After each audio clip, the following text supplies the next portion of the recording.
No spin, no bias, no censorship. I'm Dan Wootton. This is Outspoken, episode number 310. And yesterday, very special one in the history of the talk radio genre in the United Kingdom, as some of the best of politics, news and entertainment came together for a family funeral for the late, great James Whale.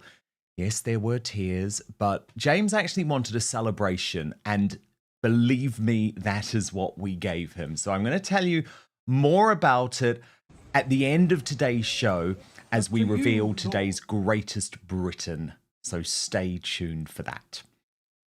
But breaking today, the UK's relationship with our most important ally now under threat as our dangerous Islamist, pro-Palestinian and pro-Pakistani Home Secretary Shabana Mahmood is exposed as a hard-left extremist now trying to force through digital ID on the native population.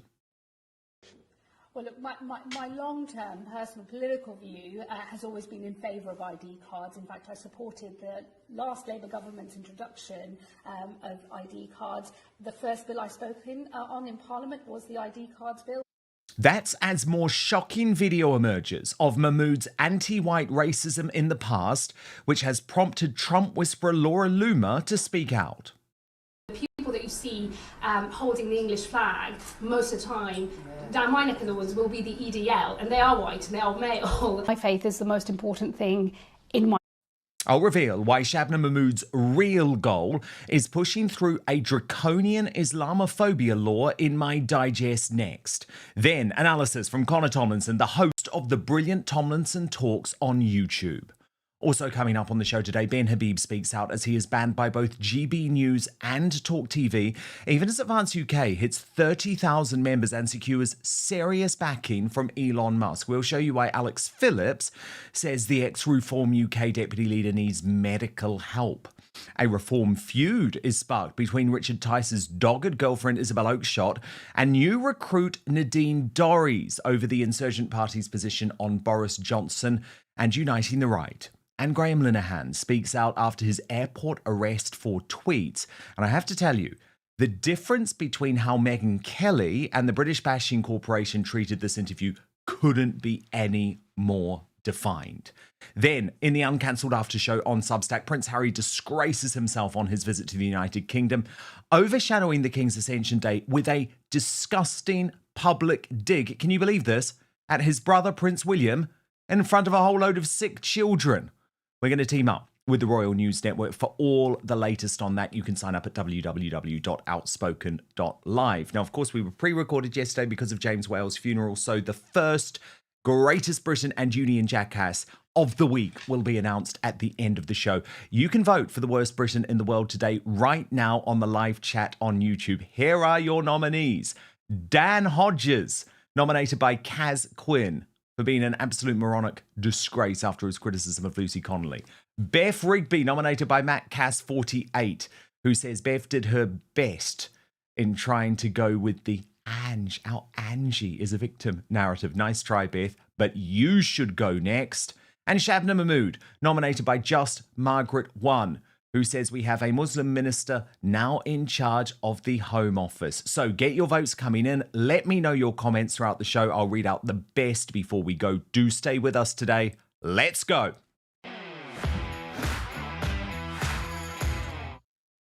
So the UK now has an avowed anti-white racist and hard-left pro-Palestinian, pro-Pakistan Islam extremist as our Home Secretary, who also just happens to hate the English flag. Let that sink in for just a moment. You know, the people that you see holding the English flag most of the time down my neck of the woods will be the EDL, and they are white and they are male and they're bad people and they want to divide our community. As Chris Parry pointed, when he was realised that Shabana Mahmood doesn't seem to like England, English people or the England flag, this is awkward at best, career ending at worst. But not in slippery Starmer's Britain, where such sentiments secured her the most important domestic political job. Indeed, and this one surprised me, Reform UK's Muslim chairman Zia Youssef even admitted those comments were a step too far. posting on X, the new Home Secretary takes exception to white males holding the English flag. Such rhetoric would be a resignation matter were it to be directed at any other group. And the hatred of our flag is a disgrace. She is unfit to serve. Now, I've got to tell you, as we come on air, the Trump administration is watching with growing horror as this dangerous woman now tries to push through digital ID and an Islamophobia law that would smash free speech once and for all. And let's be honest, we don't have much of it anyway. So imagine what Mahmood is really like behind closed doors, given what she says in public. As Tommy Robinson put it, this is who Starmer has placed as Home Secretary. A literal Islamist activist. Dear US government, I would stop sharing military information with these infiltrators ASAP. Now, this is the recently uncovered video that Tommy Robinson was referring to. Watch.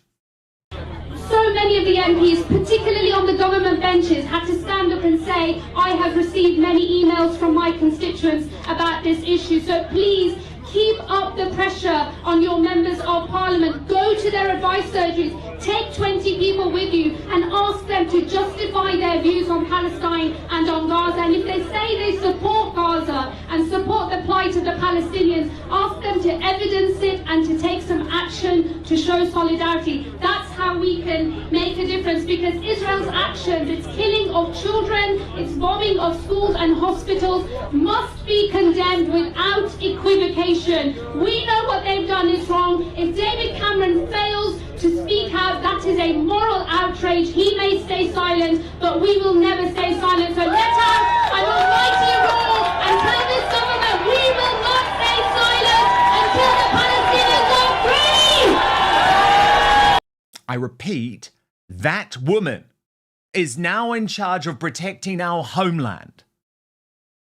As today's guest, Connor Tomlinson of Tomlinson Talks put it, Britain now has a Pakistani Muslim Home Secretary presiding over a 700-plus Islamic network in the Home Office.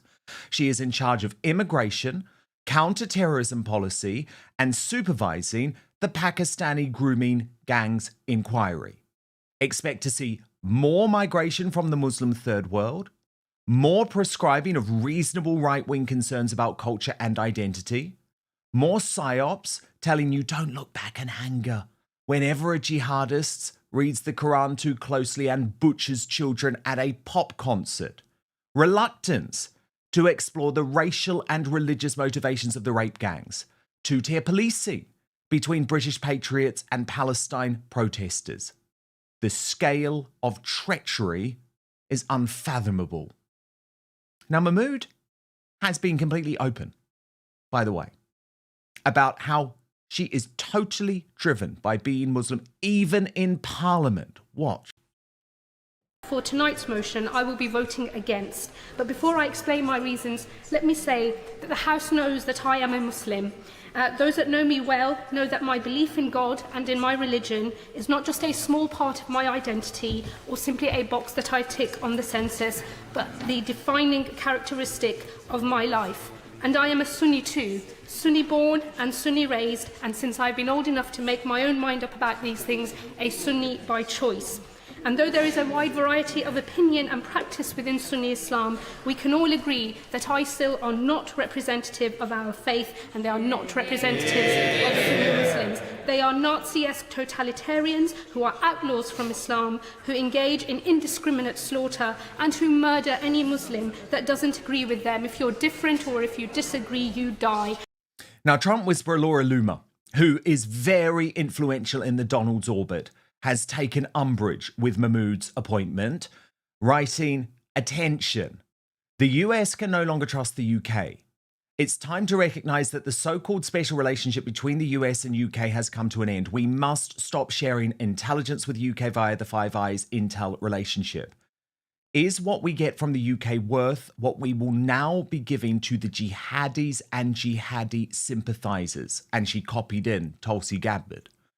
UK's traitor-in-chief Keir Starmer has just appointed the Islamic terrorist supporter Shabana Mahmood as UK Home Secretary.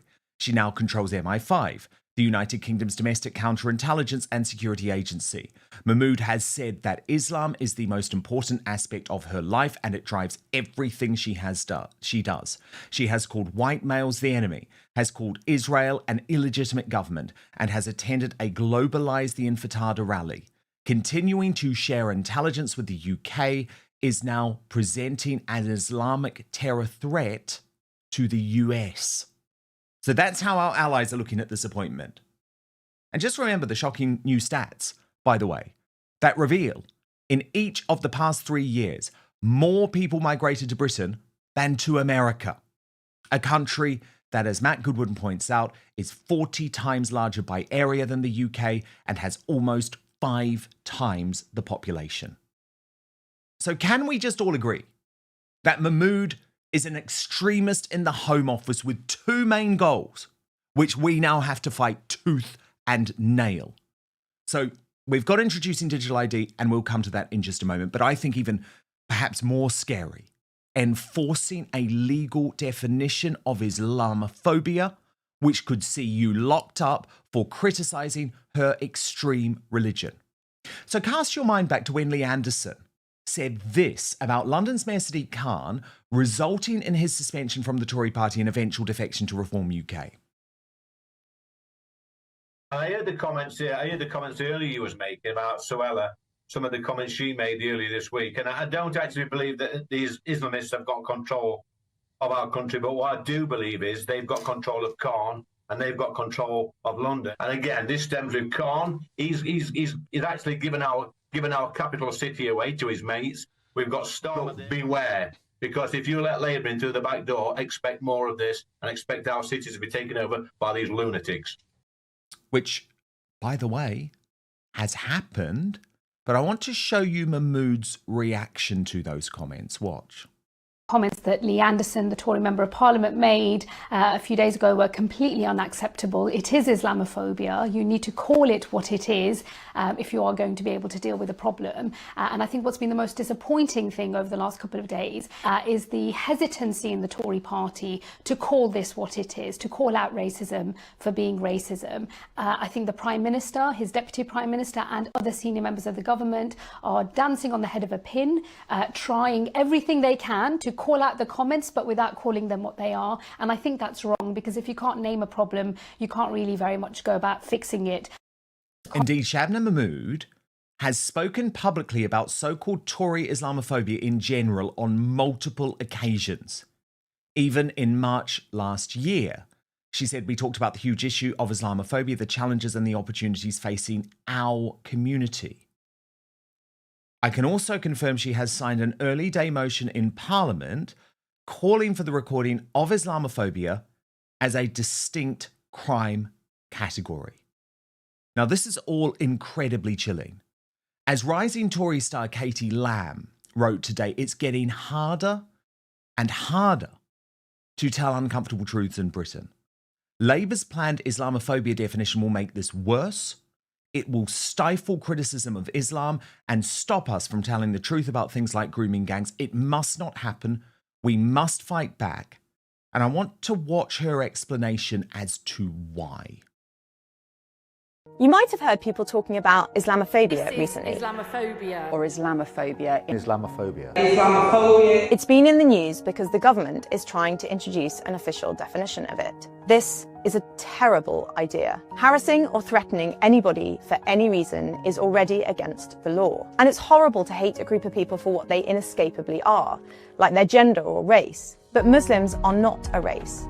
Islam is a belief system, and in a free society we must be able to criticise every idea and the people who believe it. And the law should never try to protect any group of people from the truth, even or especially if that truth is uncomfortable, like on the rape and grooming gangs. The men who preyed on them were predominantly Muslim. One of the victims from Dewsbury was told by her rapist, I quote, "We're here to f*** all the white girls and f*** the government."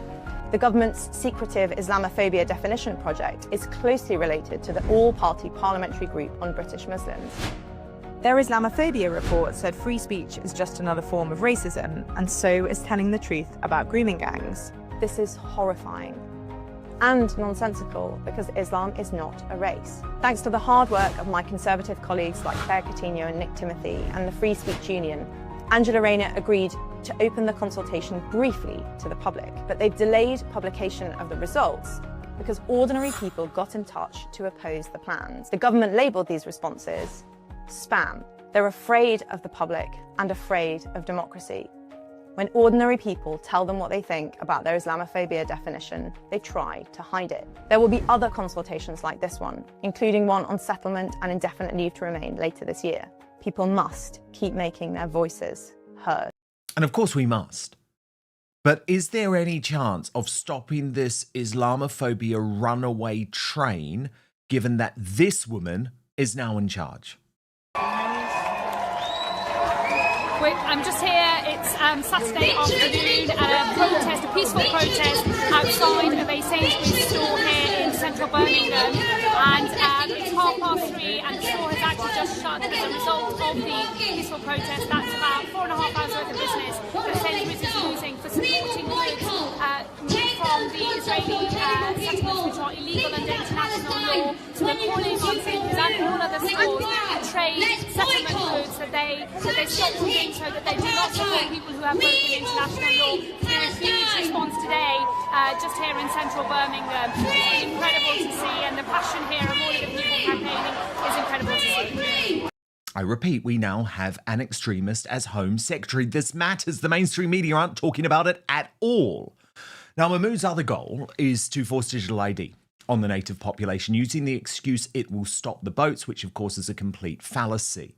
Meeting with our Five Eyes partners yesterday, she used her first full day in the Home Office to argue that exact point to the regime media. Digital ID in future in order to, one of the reasons to be to tackle migration. Well, look, my long-term personal political view has always been in favour of ID cards. In fact, I supported the last Labour government's introduction of ID cards. The first bill I spoke on in Parliament was the ID cards bill, which the then Conservative Lib Dem coalition scrapped. So I have a long-standing position, which anybody who's familiar with my... Because it wasn't in the manifesto, was that a mistake? Well, I have a long-standing position of my own, which those who are familiar with my political track record will know that is something that I've always supported. And look, yes, we know you have. That's why we're terrified. As Bernie Spofforth responded, UK Home Secretary pushing for digital ID, pretending it will stop illegal migrants from working. In reality, it will stop UK citizens openly criticising government policy, including illegal migration. There will be no escape. The plan was agreed. And Neil Oliver added, it's never about what they say it's about. Migrants are brought to Britain to make Indigenous Britons desperate for the threat to go away. Cue digital IDs. Oven-ready solution cooked up before the first rubber dinghy arrived. Digital IDs are for state control of taxpayers. And you know what's most shocking? Mahmood, not the only extremist promoted in this latest reshuffle, now meant to be in charge of our security. With Labour's new policing minister, unbelievably, having previously worked on the campaign to, wait for it, defund the police. Guido Fawkes reported, what about all that weekend briefing that crime will magically come to an end because Shabana Mahmood is Home Secretary now? On the 27th of October 2022, not even that long ago, Sarah Jones, who was shuffled to policing from trade over the last weekend, arranged a meeting in Parliament with representatives from Stopwatch, a coalition which seeks to hold the police to account. Stopwatch campaigns to defund the police and withdraw consent to policing. So again, I know this is mad, but let's just get this clear. We have a policing minister whose policy in 2022 was to defund the police. She's working for Shabana Mahmood. Meanwhile, our police are hell-bent on cracking down on citizens and citizen journalists, including, wait for it, for calling someone a muppet. Watch. I sat around there all this time, yet you decide to come and talk to me when I'm leaving. Well, if you don't back for me, you're under arrest for Section 4A public order offence. Just give us your camera. Hang on a minute. I'll explain a second.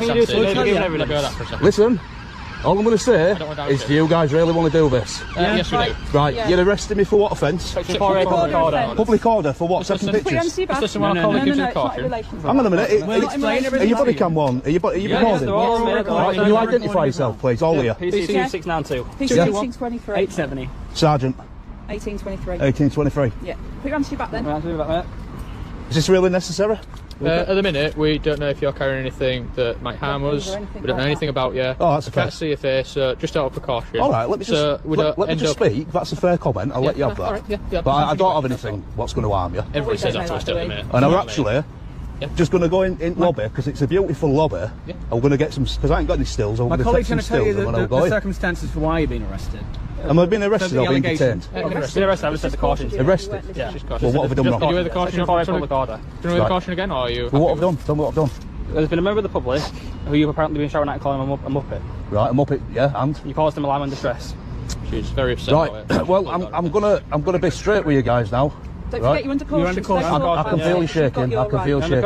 Calm down. Calm down. You are shaking. Right, you've got your rights. I'm going to tell you now. Should we go into the office? Calling somebody a muppet. Yep, hot on the heels of Graeme Linehan being arrested by 5 armed cops for 3 tweets. That poor bloke has been arrested by all of those coppers for calling someone a muppet. As Alison Pearson, who's also had her own issues with the police over tweets, put it, Britain in 2025. Police arrest a man for calling someone a muppet. It caused her distress, apparently. Officers have no business trying to eradicate offence from our society. They're not guardians of morality and manners.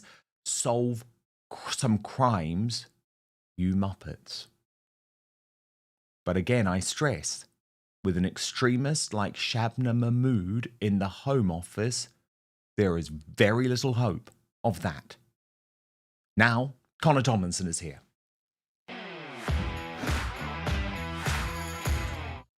Connor, our American allies are looking over the Atlantic in aghast at the fact that Shabana Mahmood is now responsible for protecting our homeland. Yeah, I've spoken to appointees in the Trump administration, Dan, that seem to think that the motherland has fallen, and that opinion has persisted for quite some time. A few months ago, back when the Home Office under Yvette Cooper and the Islamic Network, remember 700 Islamic activists currently control counter-terror and immigration policy in our country, when they put cultural nationalism on a list of right-wing extremist terrorist beliefs, I slid that across to a representative at the State Department and said, what do you guys think about this? And they said, actually, the real extremists, of course, are those betraying Britain, throwing open its borders to unassimilable jihadists, and prescribing very sensible opinions about the threat that this poses to the continuity of our culture, our identity, and our civilization. And after Nigel Farage recently testified before the House Judiciary Committee and explained how Britain is becoming something akin to woke North Korea, persecuting mothers like Lucy Connolly while allowing violent criminals out of prison early to make more space for people who make imprudent tweets or call middle-class lefties a bunch of muppets, America's looking pretty closely at us and reassessing its strategic relationship with us going forward. There was also a State Department report recently that got Keir Starmer's number because he had taken umbrage at being called two-tier Keir, and so whether it was a civil servant or Starmer himself had directed the Science and Technology Department to contact social media outlets like TikTok and alter their algorithms and censor content on their platform that had accused illegal migrants of being fighting-age males and had spread two-tier narratives about justice, policing, and the Prime Minister. So they are so sensitive about reputation damage suffered by their regime client groups, illegal migrants, foreign criminals, and the illegitimacy of their own position in government, that they are going around censoring not just Brits, but now Americans, and so the State Department is going to step in.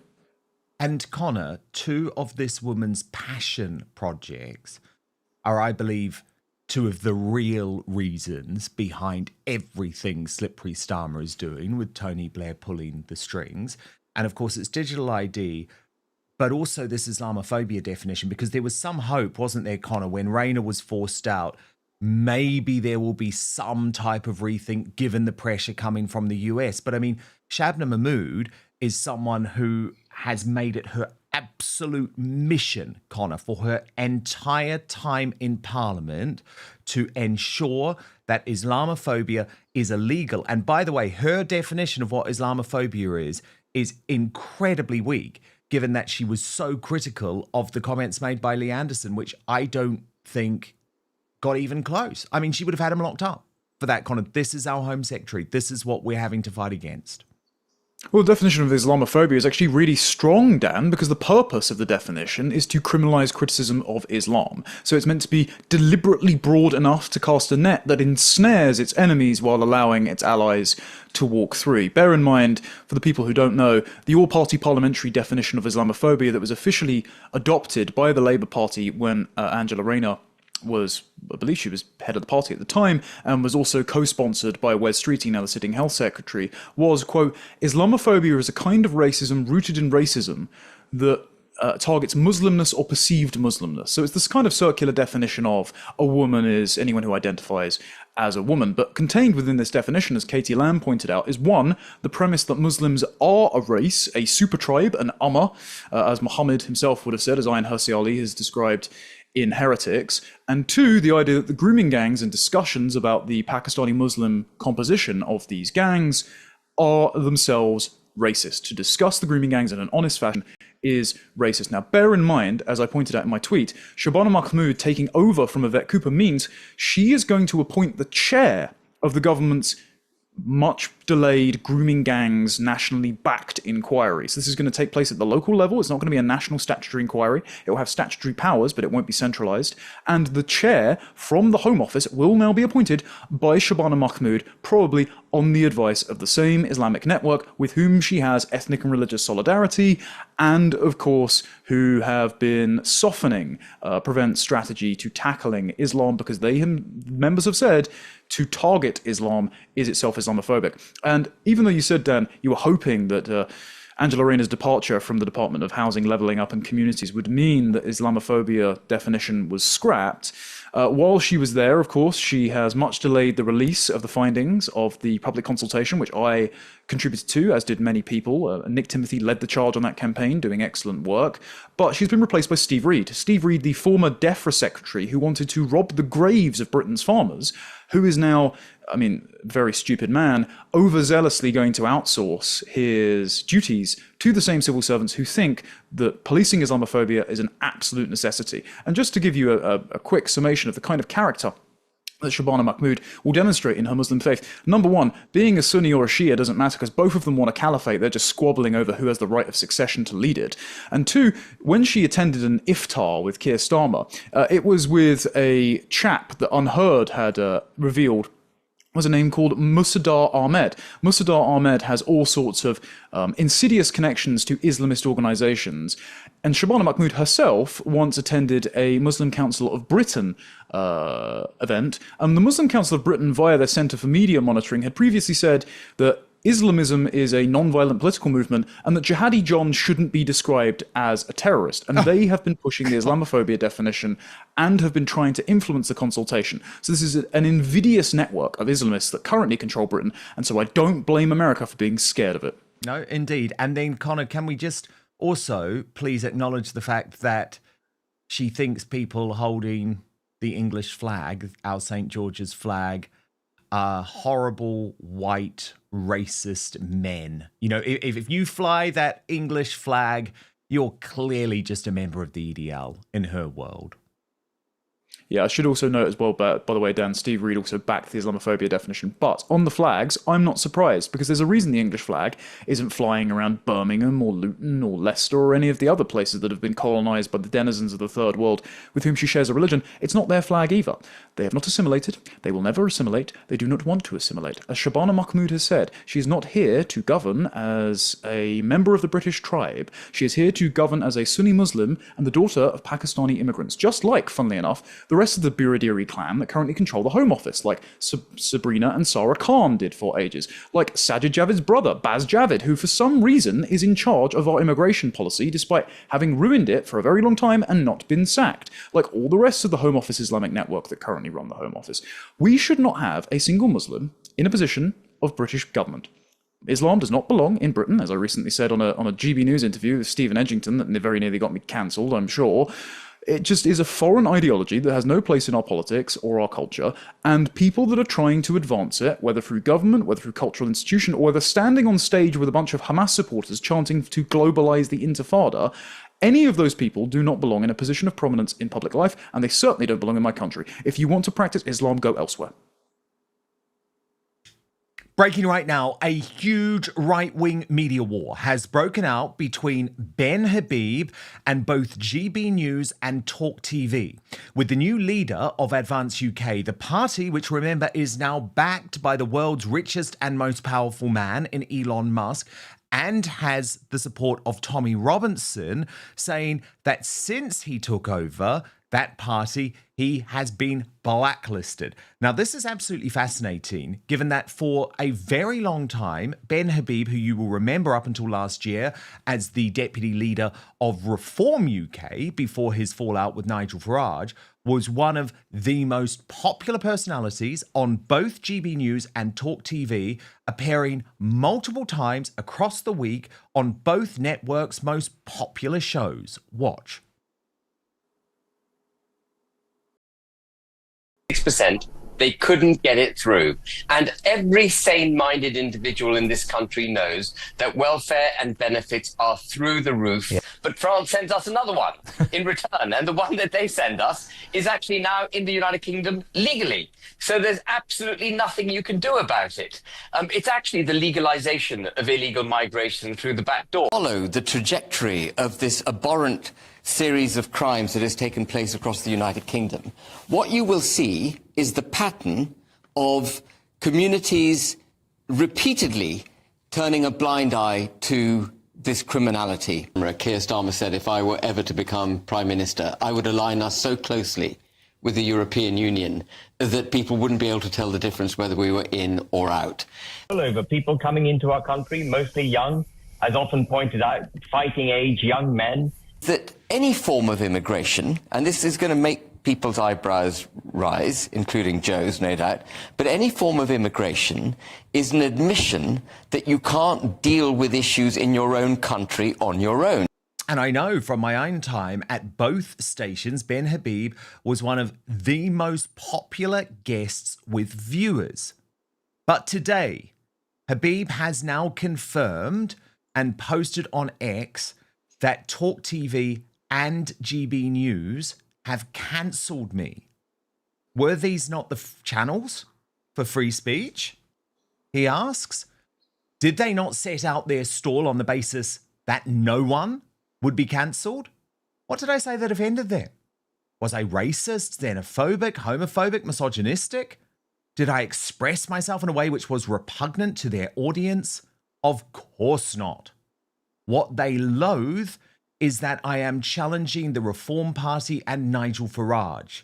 He has GB News in his pocket and huge influence at Talk.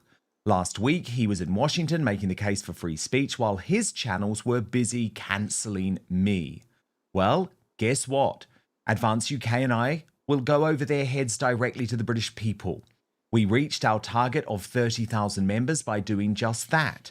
We are now well north of 30,000 and rising.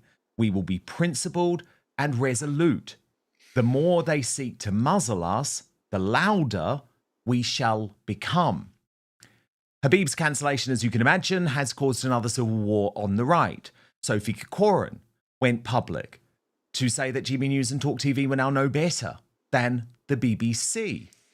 But Alex Phillips, a close ally of Farage and a Talk presenter, said he's gone weird in reference to Habib. When Shai Phillips challenged her, saying, no, you just need to support him better, Alex Phillips suggested that Habib might need medical help, saying, or the NHS should. However, Julia Hartley-Brewer on X from Israel Today, writing, "Stop being ridiculous, Ben Habib. No one is in anyone's pocket and no one has cancelled you. Get a grip." But Rupert Lowe, the head of Restore Britain, thinks that is untrue. He says he's very disappointed to read this and says, "I certainly haven't been invited on GB News for a long time." That prompted our friend Father Calvin Robinson, who will be here tomorrow, to say, "You two are going to have a very difficult time of it." A particularly rich knight of the realm who is backing GB News is the same person backing Nigel Farage, The Spectator, Unheard, ARC, and recently attempted to purchase The Telegraph. He has invested money in America to gain political endorsements from the administration there. See last week's event in DC as an example. GB News was never a business. They are sinking cash into it. This has always been about political power and influence. The centre-right of British politics is in his pockets. You find yourselves on the outside of that, so doors will be closed to you, more power to your elbow. And then in the past hour, he has specified that he is talking about Sir Paul Marshall, who he says is taking over the centre-right in the UK. And he says, why would George Soros provide him with $50 million to start his hedge fund? We are being manipulated by dark forces. And of course, I must point out that Paul Marshall, who does now run Unheard, The Spectator, GB News, was formerly a Liberal Democrat and obviously hired Michael Gove, someone on the left in this country, to edit The Spectator, and they immediately endorsed Kamala Harris to be the president of the US. Richard Taylor of Advance UK, though, has called on GB News and Talk TV to change their position, writing, "Home of free speech and the People's Channel, yeah, right. Truth is we don't need them, and our voices will be heard as evidenced by the growth of the party in just 2 months. Our collective voices, together with Ben Habib and the many wonderful independent podcasts out there, have proven that we are advancing, and they will not be able to ignore us." Richard Shaw went further, writing, "What a surprise. GB News and Talk TV are exactly like the rest of them. They have been bought out by the establishment, just like Nigel Farage and Reform UK. This, of course, comes as no shock to me, but I hope it comes as a shock to those who didn't know. Nigel has sold Reform out. GB News has sold out. If it weren't for Elon Musk and X, we would all be in the dark. £44 billion wasn't the price for Twitter. It was the price for free speech. We are the media now." But of course, there is another side of the argument. June Slater, who is now a Farageist, very supportive of the Reform UK leader, says the suggestion that Nigel Farage has such influence is ridiculous. She then said to Ben Habib, "You're not sticking to what you're good at. You prefer attacking Reform. The viewers want to see you for your political insight, your enormous knowledge on Brexit, your calm delivery at rebuttals, not moaning about Reform. It's boring to a lot of viewers." Now, of course, there is a major reason why Nigel Farage, why GB News, why Talk TV are freaking out, why they have absolutely cancelled Ben Habib. And it's because Advance UK has the support of one of the most important and powerful men in the world, Elon Musk, who has gone public again today after Russell Brand's interview with Tommy Robinson, writing, "It's time for real change." And we remember the background. Farage and Musk were at Mar-a-Lago with Nick Candy in January. They were fully expecting Musk via X to pump money into Reform UK. Reform UK needs money badly. That hasn't happened. And it feels like Musk will be prepared to put his own coin into Advance UK. So let me bring in Connor Tomlinson of Tomlinson Talks on YouTube on this. Connor, look, the reality is it's all well and good for Julia Hartley-Brewer, a friend of mine, by the way, to say you're not cancelled, Ben Habib. Well, why has he not been on? I mean, the reality is, Connor, he was one of the most popular guests on both channels. I know that. He was beloved by the audience. He got a bigger mailbag than most guests on GB News and Talk. I can vouch for that.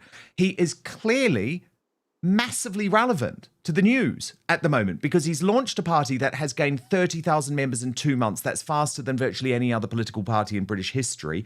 And he has the backing of Elon Musk. That was considered wall-to-wall news earlier in the year when Elon Musk gave that backing to Reform UK. So I have a very simple question to Julia, to Alex, to GB News, to Talk TV. If he hasn't been banned, then why the hell hasn't he been on?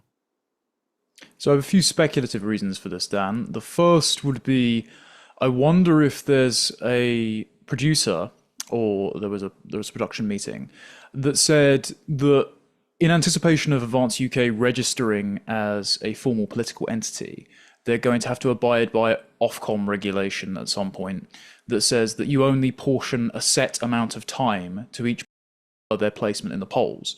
And Advance UK, and this is not a slight to anyone who has joined and would like to see yet another flower bloom on the British right, it isn't polling yet. It's just beyond having the support of Tommy Robinson and Elon Musk, it's not a political entity, so to speak. So perhaps the stations don't feel the need to comply with Ofcom law to mandate any time. That's the most charitable reading I can give. To June Slater's claim, and you can defend Farage if you like, if you're a loyalist, understandable, but the idea that Farage doesn't have any sway over GB News when he is their headline act, sorry, but that is laughable. I mean, and so if Farage doesn't like...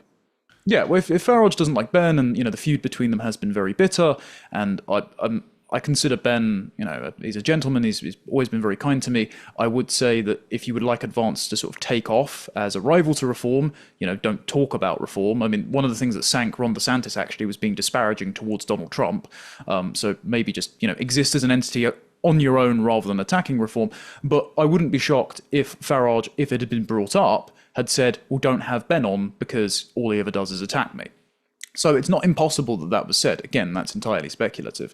As far as the tone of the likes of GB News and Talk, I mean, I was once blacklisted from Talk for a short amount of time because one producer didn't like me very much internally, and it took a host to say, well, that's not, network policy, we'll rectify that, to get me to go back. As far as GB News goes, I have been told by someone very high up that I am, quote, a legal liability. And so not every host pays attention to the fact that I have that status. And so that's why I've been interviewed by Steve Edgington and had other hosts say, you can still come on my show, don't worry about it. But it is why I am not on very frequently. And so it could be that Ben is a legal or political liability despite his popularity with the viewer base, and so there has been an executive decision to exclude him. All of this, again, is speculative. I think it would be wise, given the viewing figures that Ben gets on his clips and how erudite he is in his debates, if there is a unspoken blacklist against him, lift it and allow the viewers to decide.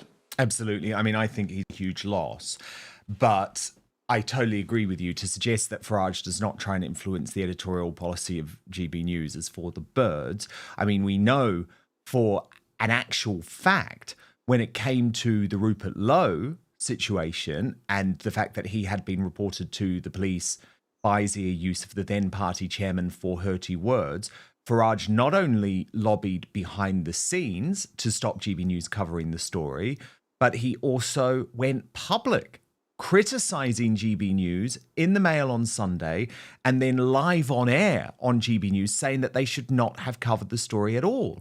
Well, I mean, that's astonishing to me. But again, GB News has just made a decision that Rupert Lowe has gone from being one of their favourites, one of the most popular, to someone that just doesn't exist. But this is something GB News does a lot. Of course, during my time there, the issues were over Katie Hopkins and Tommy Robinson, who were cancelled from a network level on the channel.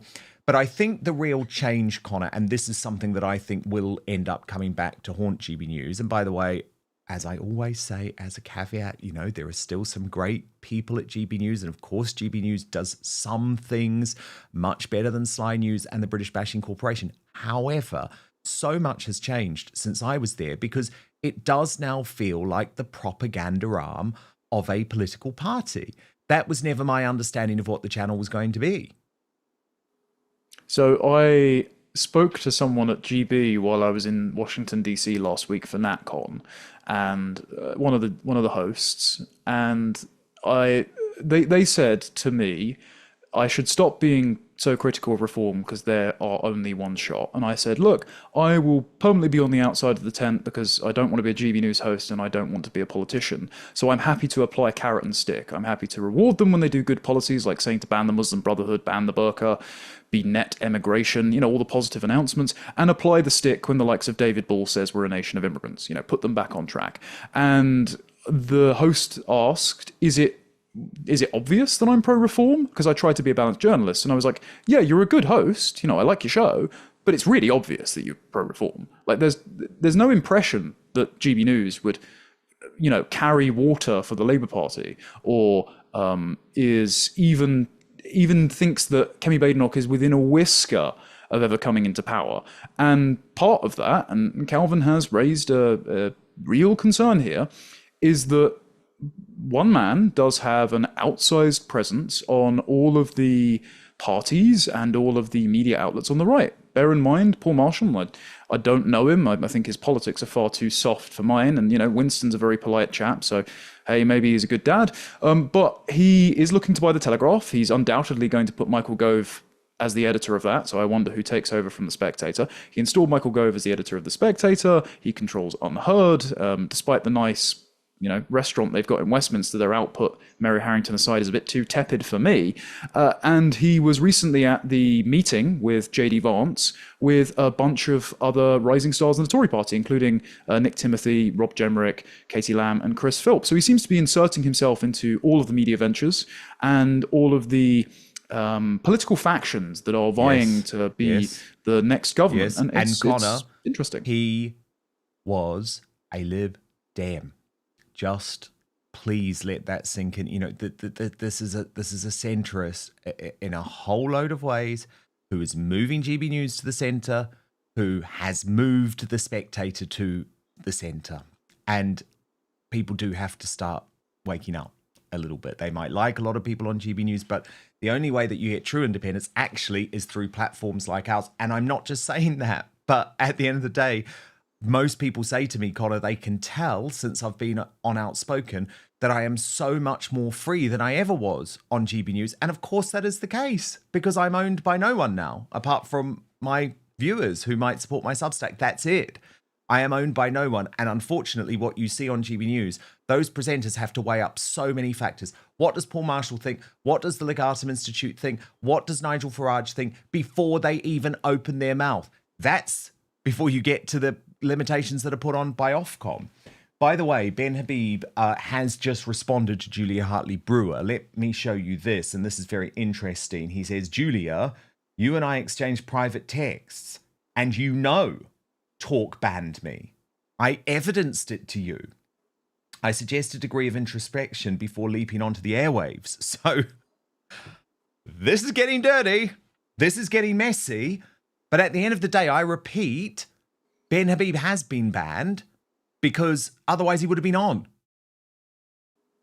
GB News and Talk TV both went wall to wall when Elon Musk backed Reform UK. The fact that he's backed a new political party in this country, sure, I understand what Connor's saying. They're not registering in the polls yet, but that's not the point. On most polls, neither is Jeremy Corbyn and Zara Sultana. The fact that Musk has backed Advance UK is a story enough alone to, at the very least, interview Ben Habib. A civil war has engulfed Reform UK over Boris Johnson, with Richard Tice's dogged girlfriend Isabel Oakeshott, who he uses as an attack dog to go against those in the party who he wants to send a message to, going public with her criticism of Nadine Dorries. Remember, Nadine is the big new recruit to Reform UK, who Nigel Farage has trumpeted as a future minister and as someone who is going to solve their issues in terms of a lack of experience. But Isabel posted on X, sorry Nadine Dorries, but Reform UK does not need Boris Johnson. He is damaged goods. Worse, he doesn't believe in what the party stands for. Awful. Now that was a result of this interview that Nadine Dorries gave with the Daily Mail and her colleagues Sarah Vine and Peter Hitchens, suggesting that there was the potential for some type of alliance between Boris Johnson and Reform UK. Watch. Well, I would say my answer would be that I think we need all the political talents on the right of centre putting their shoulder to what needs to be done for the country. That would be my answer. How does that work in reality? How does that look? I have no idea. But I think if you start from the point that you need everybody with the passion to make this country a better place at the helm, then I think that's a good place to start. But couldn't that be, Nadine, couldn't that be very awkward? Couldn't that be very awkward for two reasons? One, probably the two biggest egos in modern British politics are Nigel Farage and Al Johnson. Yeah, I mean, it's not going to happen. I mean, the reality is it's not going to happen. I know for a fact, because remember, I was a colleague of Nigel Farage for a very long time, and I had conversations when there were discussions about Boris Johnson joining GB News. Nigel cannot stand Boris. Cannot stand Boris, likes him as a character, but thinks he's a complete mess of a man who never commits to anything and it doesn't do any good. So Nadine is barking up the wrong tree there. But what's interesting, this has exposed really now the big divide in the party. And I know this is a fact. I've spoken to so many senior people in the party who are furious about Nadine being ushered in and about Nigel saying there are going to be other people ushered in because they want safe seats. They don't want safe seats given to Tories who they view as traitors to the country. And one of those people who has also spoken out, and we know he wants a safe seat more than anything, he'll do anything for a safe seat, is Matt Goodwin, who has written on his Substack, Boris should never be allowed anywhere near the People's Party revolt, reflections on a rumour that will die. And he posted, so no, sorry, Boris Johnson should never, ever, ever be allowed anywhere near the People's Revolt. Because what this so-called Conservative did was betray his own voters and sent the country firmly on a course toward all the managed decline and Deliveroo economy you see around you today. Lastly, there's also a crucial message in all this for Reform and Nigel Farage, who are attracting the very people Boris Johnson and the Tories cut adrift. While Reform is currently riding high by promising the British people an end to the unpopular and extreme policy of mass immigration, should they fail to deliver on this, should they capitulate to big business and globalist lobbyists, then without a doubt they'll suffer the same fate as Boris Johnson and the Tories, ruining their entire legacy in the process. And who knows where that will leave an already angry, disillusioned and febrile country. Boris Johnson very nearly wrecked Britain and is rightly being cut out of the People's Campaign to fix it. I just hope everybody else has learned the lesson. So look, Connor, it is very interesting. Connor Tomlinson from Tomlinson Talks. It's very interesting for me to talk about what's going on behind the scenes in Reform UK. Again, lots of people think this makes me a critic of Reform UK or an enemy of Reform UK. Let me just clarify. That is absolutely not the case. Like you, I am all for Reform UK when they do the right thing, when they launch a mass deportation policy, when they want to ban the Muslim Brotherhood, when they say they'll ban the burqa. But when Reform UK do the wrong thing, like bringing in wet Tories like Jake Berry, like saying they'll lift the two-child benefit cap, like saying they're going to raise a whole load of taxes, I will speak out against them. That's my position. I am an independent journalist. I am a propagandist for no party. But I think my role in a way is important because obviously I am very fond of a lot of these people. I think they're very good people on the whole. But to suggest that there isn't a civil war going on behind the scenes at Reform UK at the moment is totally laughable. There is, because I speak to these people, there is utter fury about the fact that Nigel seems to be pushing towards giving a lot of these senior Tories big roles because the Reform loyalists, they want the safe seats. They don't want the seats given to the Tories.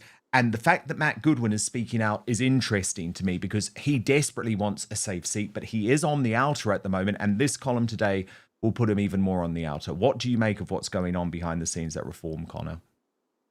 Well, we're reading the tea leaves of a quiet civil war, as you said, Dan. And each faction is trying to leverage public popularity to litigate it and present their case to the king, essentially. This is the court squabbling beneath Nigel Farage. And Zia Youssef and Matt Goodwin are both saying the same thing, despite both vying for the leadership and to be Farage's successor, that Boris Johnson must never be allowed in the party because they understand that bringing Boris aboard will run the ship aground. It will capsize the entire project, because the entire reason Reform UK exists is because the pledge to get Brexit done that won Boris a stonking majority and won over the red wall seats that are now flipping to teal from red, and the brief blip that they were Conservative blue, was because Get Brexit Done was betrayed by mass third world migration, the Boris wave. Boris's legacy will be nothing to do with Ukraine, a conflict which he inserted himself into in an attempt to be Churchillian and seemed to have prolonged. It won't even be to do with COVID, despite being the architect of the punitive lockdown policies that never needed to happen and actually cost more lives than they saved. Instead, he will be remembered for the demographic vandalism, the cultural disfigurement, the economic impoverishment that is wreaked upon this country that have voted against mass migration in every referendum and election since 1974, including his own. And so to bring Boris aboard would betray the entire reason that Reform are a revolution against the uniparty state that has misgoverned this country for decades. And so to bring Nadine Dorries aboard, who is frankly as capable of creating as many problems as she is able to point them out. She's very good on Gove and the network that helped coup out Liz Truss and install Rishi Sunak, but she is a Boris loyalist, and she has said many idiotic statements about her own online safety bill, which Labour used to attack Nigel Farage as an ally of Jamie Savile recently. Remember, she was the Secretary for Digital Media, Culture and Sport and spearheaded the online safety bill for quite some time. And she was demented enough not only to tell my friend and colleague Jack Hadfield that, misinformation is obviously a problem. Why would you not want to police it? Including things like pointing out obviously true things about lockdown, masks and vaccines during COVID that would have been censored. But also, she said live on Sky News that she would lock Jimmy Carr up for a joke. Like, this is insane Soviet levels of censorship. And so she should not be allowed anywhere near the insurgent populist party that is trying to break from the uniparty consensus that she herself helped, because anything she says here on that's to do with Reform makes Reform look less credible than it would if it weren't turning into a refugee camp for retired Tories. Yeah, it's really interesting because all of that I agree with, Connor, but I think we also just have to be honest about the fact that there is also a lot of personal ambition that is connected to all of this too. And there is jockeying for position going on too. Because, for example, there's a lot of people from the former Brexit Party days who are now trying to get back into the fold. And I know that has also really annoyed the people who stayed loyal over that period. So while I agree with everything that you say on Boris and why it's totally politically ludicrous for Reform to even consider bringing him on or bringing his allies on, I do believe there's another factor at play, and it is the threat that not just Boris Johnson, but these other charismatic figures pose. Because, of course, you bring those people into the party, it also means less opportunities at cabinet positions, less opportunities at safe seats, and absolutely what Zia Youssef doesn't want is anyone else, and Matt Goodwin too, is anyone else who could be seen as a successor to Nigel Farage. So I guess there's that personal ambition thing going on too. But it's going to be fascinating to watch. And as I say, to all of those people who say, Dan, you're unfair on Reform. No, I'm not. No, I'm not. I'm absolutely fair on Reform. I cover Reform UK in exactly the same way as any other party, and we do need scrutiny on a party that could well be our next government. Remember, I was the first to predict they would be the first to predict Nigel Farage would be Prime Minister in 2029. He thinks it could be a couple of years beforehand. But we've also got to be honest, there are things Reform have to do better, and that is going to be utterly critical over the next couple of years. And I think what all of this shows is that GB News and Talk TV are not going to keep them honest. So it's going to have to be the independent media that does. Breaking today, Graeme Linehan has spoken out for the first time since his arrest at Heathrow Airport by 5 armed police for 3 tweets. And the Father Ted creator, and this is absolutely fascinating, got totally different treatment from the US independent broadcaster Megyn Kelly to our corrupt national public broadcaster, the British Bashing Corporation. So we're going to compare and contrast today because it really is something to see. This was the treatment Linehan was given on the main BBC bulletin last night. But I think they would say it's toxic your side as well. So you're not going to tone things down? No. Do you regret tweeting that message now? No, I don't regret anything. Make a scene, call the cops, and if all else fails, punch him in the balls. I mean, that's insulting. Sure. It's meant to be. It suggests violence. Sure. Even some on your own side say that sometimes you don't help their cause, your cause, because it would be better to act in a more civil way. Do you accept that? Now, let's compare that to Megyn Kelly, who knows, unlike the BBC, that the treatment that Linehan has received at the hands of the British deep state, the British regime media, is completely disgusting, to the point where he no longer feels safe in what was his country. Watch. I moved to the UK in the mid-90s, and I'm just always on edge now here, because I never know if I'm going to be arrested or attacked in the street or whatever it happens to be. Because, as you know, trans activists, apart from anything else, are very violent and very volatile. So it's just not a fun place for me anymore. So that's why I eventually moved to Arizona. And the thing is, we can't forget. I mean, I'm very surprised, by the way, Linehan decided to sit down with the BBC, because we cannot forget how their role in all of this has been so disgraceful, how they are the ones who have pushed this trans extremism. And in the Megyn Kelly interview, Linehan actually accused the BBC of lying by omission. Watch. You know, I expected at least my co-writers, Neil Hannon, who I've been friends with for most of my life, Arthur Matthews, who I've been friends with for most of my life, to stand up for me and say, no, Graeme's not a bigot. Of course women need single-sex spaces. Of course they need fair sports. And I begged them to, but they never did. They just refused point blank. So, you know, And that was kind of the story with all my friends. You know, not a single one stood by me. I went out to dinner with them and I just asked them to please say something, anything that just makes it sound like I'm not insane. Because one of the problems with this, Megyn, is just people don't believe you. People don't believe it's happening because they can't take on the fact that the entire of society is lying to them. Over here in the UK, the BBC has been lying by omission about this subject for the last 8 years. Yes. You know, and the woman, I don't know, I sent you a video of I was ambushed on Newsnight by Sarah Smith, who basically just made it all about the way I conducted myself online. Again, you know, of course I was angry, you know, I was furious all the time because you're missing the issue. They're missing the issue. And it's really important to talk about Sarah Smith, by the way, because as Graeme Linehan points out, she is now in control of the BBC's news output out of America. Watch. Sarah Smith is now the head of BBC North America, and I always worry when I see Americans taking on these very, very left-wing attitudes on Palestine and on the trans issue. I do wonder how much of it is because a lot of liberals over there are sort of Anglophiles, you know, which is very nice of them, but they take papers like The Guardian too seriously, channels like the BBC too seriously.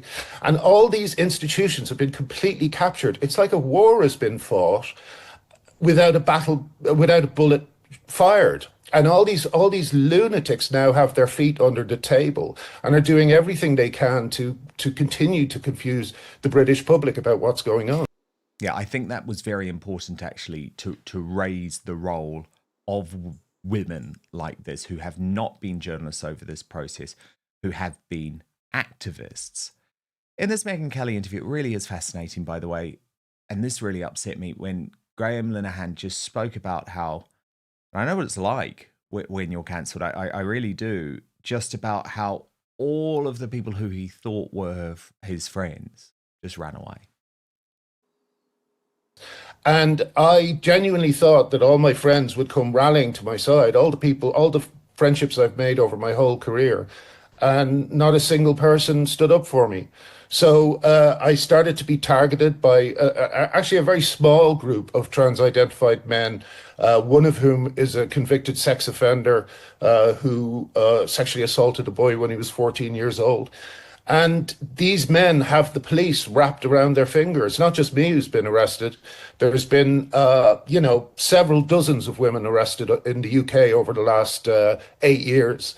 And again, these women are suffering in silence because no one with any authority will stand up to them. You know, Keir Starmer came into power saying that he would end the culture wars, but he hasn't. He's just hid from them. So as a result, women are being hauled into court, put into cells, and you know, the police over here are basically working for trans activists. Just listen to that final line. The police over here are basically working for trans activists. It is horrifying, especially, by the way, given those trans activists are some of the most extreme people in the country who even doxed Graeme Linehan while he was still with his wife. Watch. The person I mentioned earlier, the sex offender, he released my home address online when I was still at the family home, which absolutely, you know, terrified my wife. And even recently, that's to do with my current trial. I can't talk about my current trial, but they released our family address at home because I used, you know, as the writer of Father Ted, I was fairly well liked. So neither of us thought we had to be careful with our online footprint. But of course, when it flipped and I became public enemy number one, all the things that we put online were kind of rifled through by trans activists for anything they could use against me. And the first thing was my address. Then they started calling the police on me, and the police came to our home one Sunday morning, which really upset my wife. It was, since then, it's been, you know, never ending. It's I've been visited by the police, I think 3 times now, not including the arrest. What? Yeah. Oh yeah. They came to my home. No, is it 3 times? Yeah. Once at my home, once at a flat, and once in London. And, you know, I moved from Norwich to London when I got separated. And I've never been out of litigation in this whole fight. I'm constantly being sued. I'm being sued at the moment by a particularly rabid trans activist named David Paisley, who's a C-list actor who you know, has been involved in some appalling harassment of women. And it's just constant. I'm never not on edge. Connor Tomlinson of Tomlinson Talks on YouTube. I mean, I know Graeme Linehan. I think he's a great guy. I know how much he's been impacted by this, always on edge. And that's obviously how America is hearing his story, and they're horrified. They are utterly horrified by what is going on here in the United Kingdom. But at the top of the segment, I played that BBC News report, just a totally different angle. It's so obvious they're coming at that story as if he's the one in the wrong. Yeah, you can hear it in Graham's voice that the stress has really taken its toll on his personal life, on his physiology. I mean, unimaginably rough for taking what is a sensible stance on wanting to protect women's single-sex spaces and protect them from violent, predatory, autogynophile males. And it's extra absurd that the BBC takes the position of being the ardent defender of said sex-obsessed men's reputations, because no, they don't deserve our respect at all. Graeme Linehan did nothing wrong. If anything, it was commendable by telling women to defend themselves from violent, predatory men who want to invade their spaces. Respect is a currency, and you debase that currency when you give it out to people who do not deserve it. And do you know who doesn't deserve it? Porn-addicted men who wear a dress and then pretend that they are oppressed. And Graeme Linehan has correctly identified lots of them, taken them to task, and unfortunately has been hauled through the courts and is suffering because of it. And the reason the Americans are so scared of this precedent, or so outraged might be the better term, is because he made lots of these tweets while he was in Arizona. So he flew over from Arizona, he touched down at Heathrow Airport, and was greeted by 5 armed guards, one of whom had a distinctly UK, Y-O-O-K-A-Y accent when he was telling him what he'd been charged for in that audio of Graeme's arrest. And so the Americans are thinking, well, if I visit the UK as a US citizen, am I going to get in a diplomatic incident and be arrested for something that I have said? Especially considering Graeme Linehan is not a British citizen as far as I know. He's an Irish citizen. He has an Irish passport.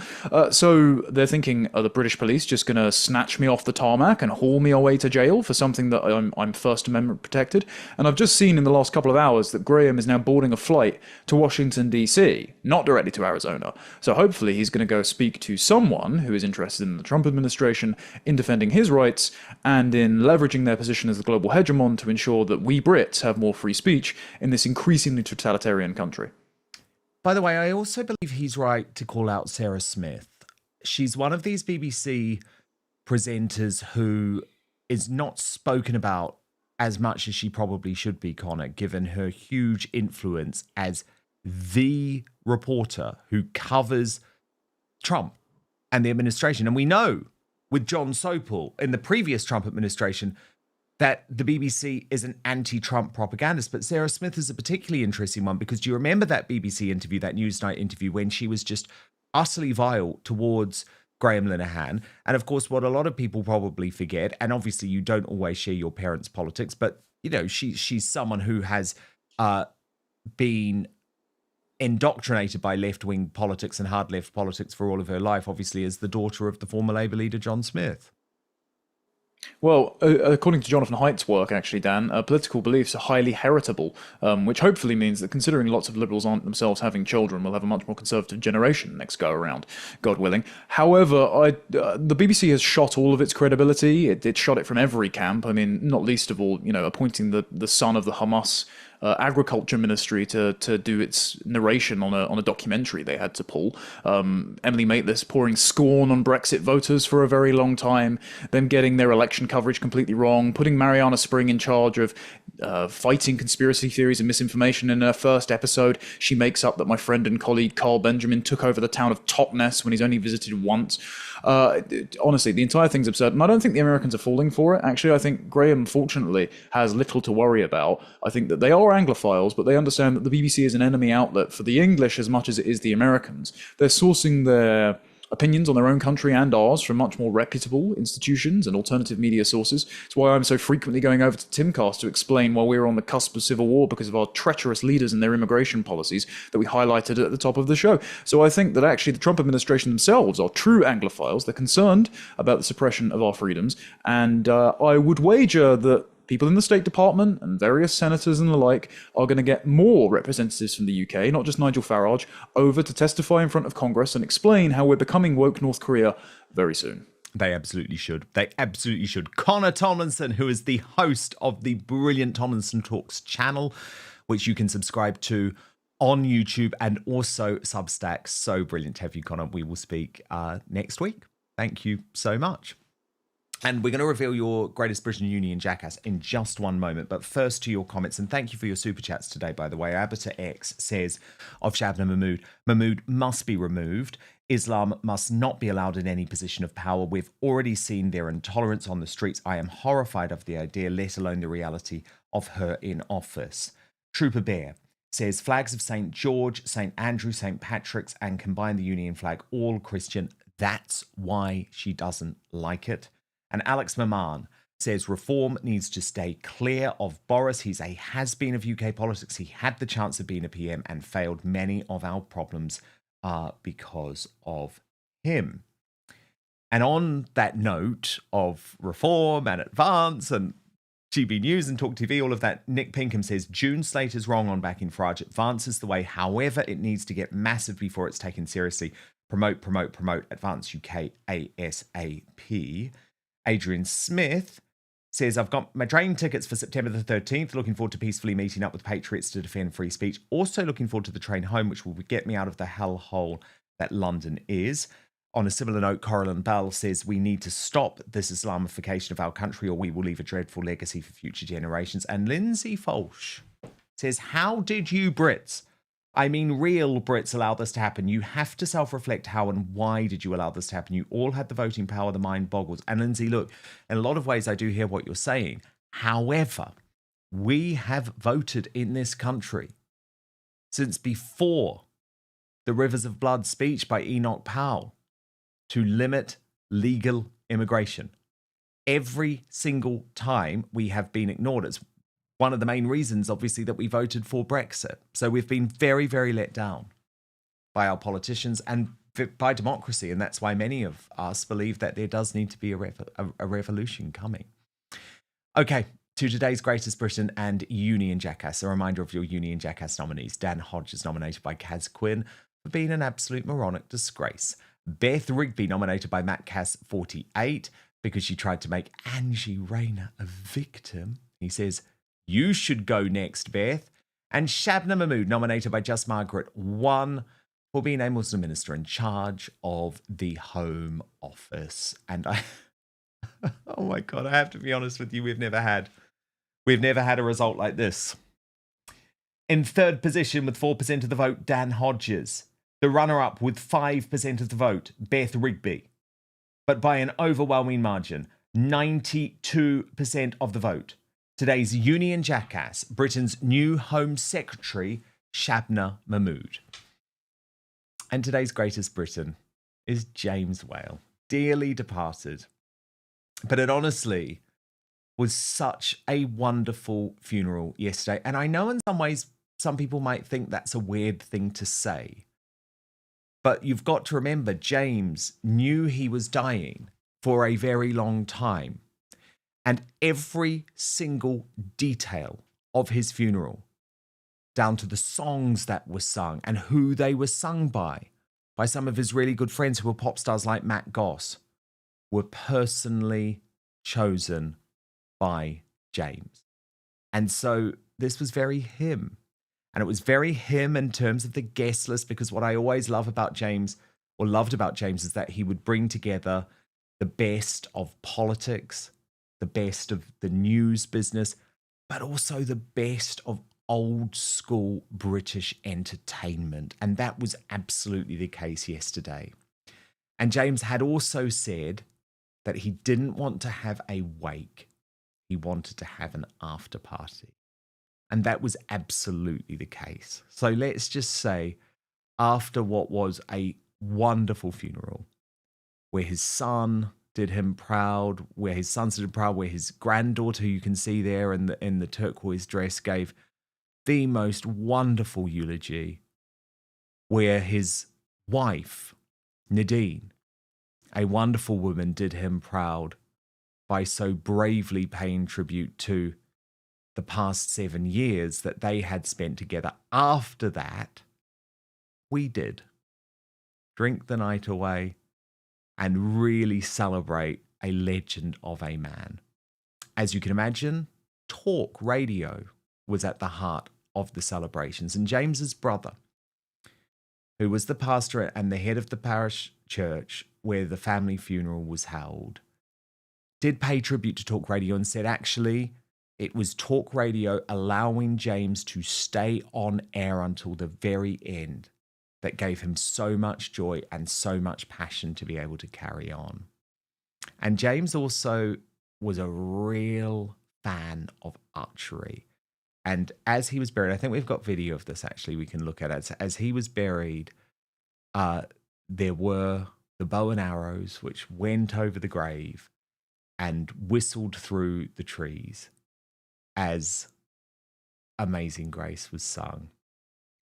And it really was just a perfect day. Listen to this. Body to the ground, earth to earth, ashes to ashes, dust to dust, in sure and certain hope of the resurrection to eternal life.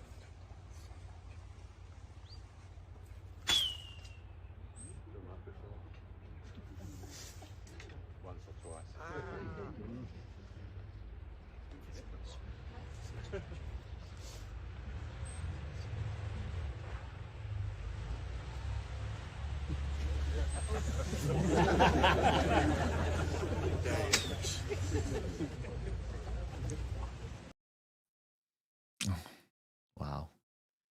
And that's Nadine, James's wife, and one of her daughters. And she said afterwards, "Oh, Dan, I don't know if I should be smiling in the photo." I'm like, no, Nadine.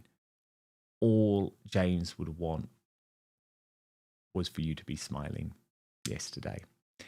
And again, for people who don't know, James was an absolute pioneer of the whole talk radio format in the United Kingdom. He created it, really. And certainly, for me personally, he was an absolute champion of my career. So generous in terms of his advice for me. And then in my very dark times over my cancellation, his ongoing support of me, even though he was dying of cancer. So it was just a wonderful day yesterday. And I know that's weird to say, but he planned it well. He planned it down to a T. So rest in peace, James Well, and thank you for everything. Okay, we're going to move over to Substack now for the Uncancelled After Show. Prince Harry has disgraced himself on his visit to the UK, overshadowing the King's Ascension Day with a disgusting public dig at his brother Prince William in front of sick children. So we're going to team up with the Royal News Network for all the latest. You can join me at www.outspoken.live. Please, if you are a supporter, do sign up to my podcast as well, which is now available on Spotify as a video or on Apple Podcasts or wherever you get your podcasts. Just search for Dan Wootton Outspoken. Please rate and give us a review. It really, really helps. Okay, back with you live tomorrow, 5 p.m. UK time, midday Eastern, 9 a.m. Pacific. Hit subscribe if you're watching on YouTube and Rumble. And most importantly, I promise